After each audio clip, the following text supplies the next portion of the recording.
يا رب ما كتواصفا بمحمد اغفر لنا. Masih hidup guru mulia kita, udah dibaca seluruh dunia maulidnya. Dan itu nggak bisa dibohongin yang kita lihat. Mau kita jengkel, iri, bilang maulid bid'ah dan lain sebagainya. Paham, kita kesianin aja mereka. Kita doakan agar mendapat hidayah. Hakata. Agar Allah Subhanahu wa taala memberi tahu hakikatnya ilmu yang dia milikin ataupun yang belum dia milikin. Hakata. Sebelum kita mendoakan mereka, doakan diri kita juga. Biar orang nggak kelupaan, selalu mendoakan orang, dia lupa nggak mendoakan dirinya sendiri. Ingat itu ya. Jadi kita kadang lupa mendoakan orang terus, lupa mendoakan diri kita. Akhirnya kita lupa bahwa diri kita ini juga penuh dengan kesalahan, penuh dengan dosa. Kan Allah yang ngajarin di dalam Al-Quran bahwa kita suruh taat kepada orang tua, suruh selalu mendoakan orang tua.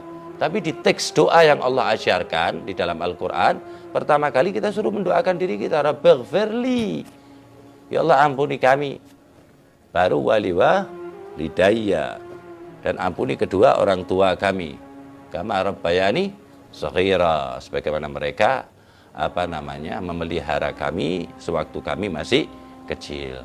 Hakada, ilmu yang aslinya itu menambah ingatnya kepada Allah, itu ilmu yang benar ya, bukan ingatnya kita kepada ilmu yang kita dapetin. Amal yang benar itu amal yang mendekatkan diri kita kepada Allah, semakin ingat kepada Allah Subhanahu wa taala, bukan kita mengingat-ingat amal soleh kita. Amal soleh itu yang diingat-ingat nanti jadi melempem, jadi kempes. Ya. Apalagi yang sifatnya seperti infak ya. Jangan diingat-ingat, udah, itu kewajiban kita, kebutuhan kita. Keselamatan kita. Ngapain kita ingat-ingat? Yang kita ingat-ingat, Allah suruh ingat-ingat, yaitu dosa kita, lupanya kita. Biar kita jangan sombong, biar kita nggak merasa.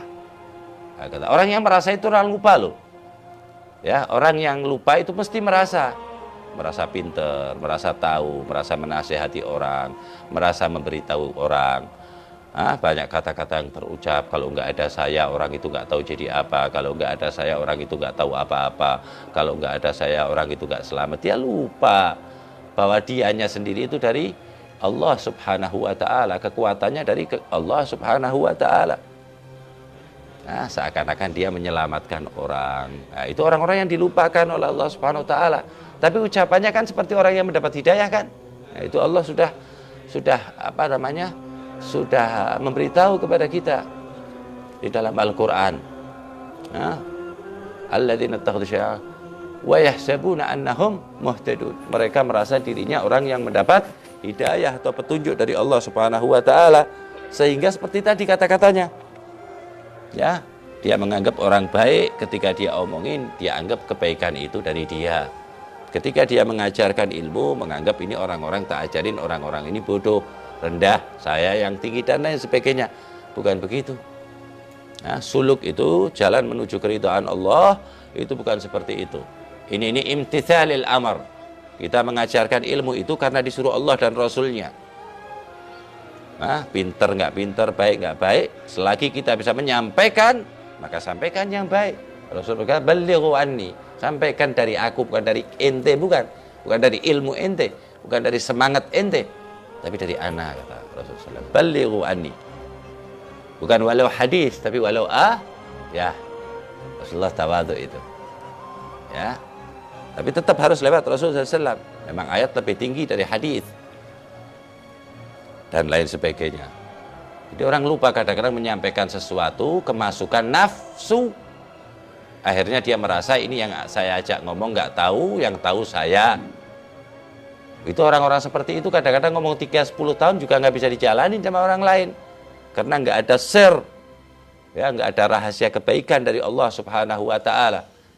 Dia taunya zahirnya tok yang dia ucapkan, ayat-ayat, hadis, nasihat-nasihat.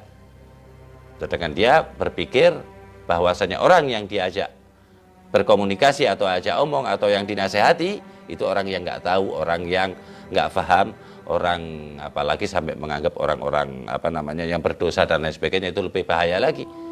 Jadi ketika kita menyampaikan itu imtitsalil amar, karena disuruh Allah wa tawasau bil haq wa tawasau bis sabar, harus berwasiat kepada hal-hal yang baik, menyampaikan hal-hal yang baik dan menyampaikan hal-hal yang bersifat menjadikan kita dan yang kita ajak ngomong menjadi sabar dengan semuanya. Itu aslinya seperti itu.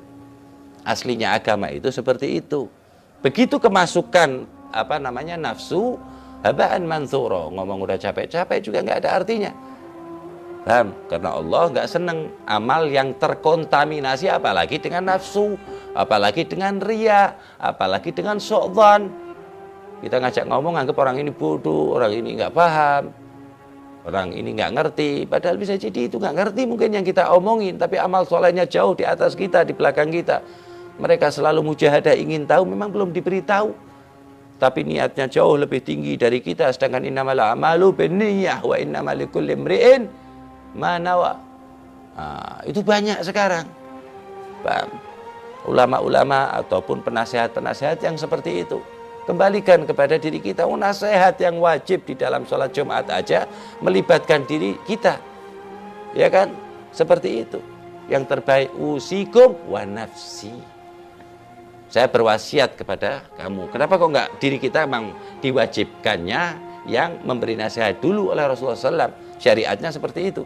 Usikum, kami memberi wasiat kepada engkau sekalian, baru pada diri kami. Usikum wa nafsi bitak wallah. Sampai segitunya, biar nggak lupa. Waktu menyampaikan itu nggak lupa, ini orang nggak tahu dan lain sebagainya. Nah, itu orang-orang seperti itu Allah Ta'ala sudah kasih tahu, yang gampang merendahkan orang, gampang menganggap dirinya pinter, dirinya selamat. Tadi kan Allah ayatnya sudah kita sebut, yahsabuna annahum muhtadun, merasa dirinya orang yang mendapat petunjuk. Itu orang-orang gitu kata Allah Subhanahu wa taala, ya'lamuna zahiran minal hayatid dunya.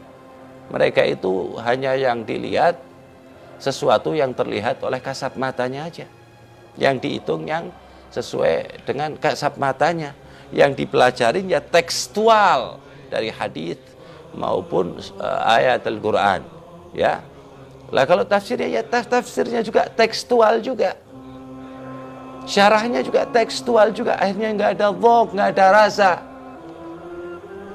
Pendengar nggak ada rasa, pendengar ya taunya masuk ilmu aja, nggak tahu dzauq, tambah cinta kepada Allah, tambah menjadikan harakat, ya, gerakan-gerakan jiwa yang tambah ingin dekat kepada Allah, tambah ingin dekat kepada Sayyidina Rasulullah SAW, itu tambah sedikit.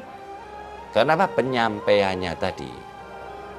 Maka Rasulullah kasih tahu tadi kan, balighu anni, ente kalau nyampaikan yang benar bukan dari diri ente loh, ente jangan rumangsa diri ente yang pintar, diri ente yang tahu, apalagi menyalahkan orang lain yang ente omongin, apalagi membodohkan orang, mentidaktahukan orang lain. Bukan, ente nyampaikan semua kebaikan, ana lewatnya kata Rasulullah SAW. Balighu anni, sebab pusat dari kebaikan yaitu Rasulullah SAW. Ya, pusatnya kebaikan, pusatnya rahmat Nabi Muhammad SAW. Ya, walaupun ujungnya Allah yang maha memberi rahmat, tapi Allah Subhanahu Wa Taala memberikan kepada Nabi Muhammad untuk makhluknya, yaitu sebagai pusat rahmat. Allah Taala, wa ma arsalnaka illa rahmatan lil alamin.